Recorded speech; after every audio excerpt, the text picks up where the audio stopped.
মইতো ক'তো কোৱা নাই মই সৰ্বভূ কিন্তু মোৰ সংবিধানে কৈছে যে মই অসম কংগ্ৰেছৰ প্ৰথমজন ব্যক্তি বাকীসকল মোৰ সহকৰ্মী আমি সকলো সমান এটা শ্ৰেণী কোঠাৰ আমি সহপাঠী কিন্তু আপোনালোকে কৈছে যে ডিচিপ্লিনৰ ক্ষেত্ৰত বহুত আপোনালোকে ষ্টিক হৈছে কংগ্ৰেছ আগৰ দৰে নাই গতিকে প্ৰেচিডেণ্ট এগৰাকী দলৰ সভাপতি এগৰাকীক বিধায়ক এগৰাকীয়ে এনেকুৱা কথা মই দেখাও নাই শুনাও নাই আপোনালোকে জানে যে মই দিল্লীত আছিলোঁ মই ৰাতি 10:30 বজাত আহি পাইছোঁ এতিয়া যদি তেনেকুৱা কথা আহিছে মই চাম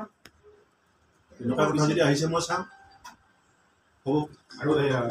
ৱেবছাইটটো ইনভেষ্টমেণ্ট কৰিব কৈছে এইবাৰ নগাঁৱত কংগ্ৰেছ শূন্য হ'ব ষ্ট্ৰং কেণ্ডিডেট দিব নগাঁৱত চাই থাকক নাই এইবিলাক দম্ভ অহংকাৰ আৰু কিমান দেখা থাকিব আপোনালোকেওতো জানে দম্ভ অহংকাৰ কাক কয় দম্ভ অহংকাৰ মানুহৰ স্বভাৱ চৰিত্ৰ বডি লেংগুৱেজ আপোনালোকেওতো জানে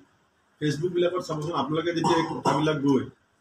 মন্ত্ৰীসকলৰ কথাবিলাক যেতিয়া আপোনালোকে ফেচবুকত আপডেট দিয়ে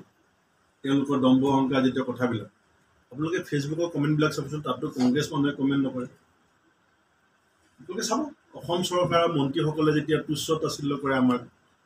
দম্ভ অহংকাৰ দেখুৱায় শূন্য শূন্য বুলি কৈ থাকে তলৰ কমেণ্টবিলাক চাবচোন